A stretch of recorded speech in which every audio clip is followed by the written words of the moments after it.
You mean Rose the Hat and the True Knot?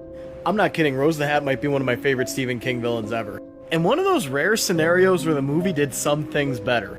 But first we'll explain what she is and what they are. The True Knot is a semi-immortal group of psychic vampires. Just as the comment says, they feed on the shine, they feed on the souls of people who shine. And there's kind of a connection between them and it.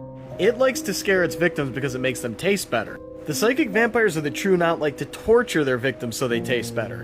And genuinely, Dr. Sleep, both in the movies and the books, had some of the most brutal scenes I've ever seen in my life.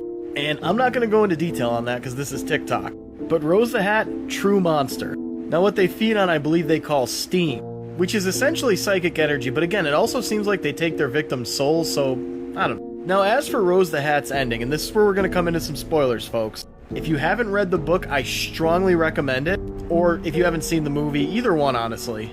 But her death in the book, it's a little lackluster. Basically Danny and the ghost of his father push her off of something and she falls to her death. Whereas in the film she's trying to feed on Danny's shine, and he calls forth all the things he's ever been afraid of that he's locked away in his mind to feed on her and basically suck her dry.